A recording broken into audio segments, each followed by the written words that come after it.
Halo mahasiswa, jumpa lagi bersama saya Daniel Edi Susanto dalam mata kuliah Perencanaan Pemasaran. Pada sesi yang ke-6 ini, mahasiswa diharapkan mampu memahami terkait dengan perencanaan harga. Dan sumber belajar utama kita pada sesi ke-6 ini terdapat pada modul 7 dalam bahan ajar yang telah disediakan oleh Universitas Terbuka. Untuk itu, Anda diharapkan untuk dapat membaca serta memahami bahkan mempelajari semua bahan ajar yang telah disediakan.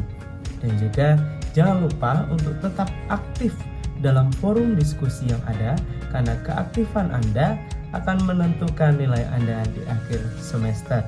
Juga jangan lupa untuk berlatih mengerjakan soal-soal pada menu latihan soal atau pada menu kuis yang ada.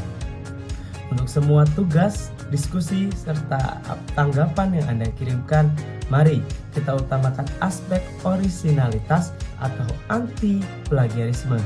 Jadilah mahasiswa yang berpikir cerdas, kritis, dan analitis. Semangat!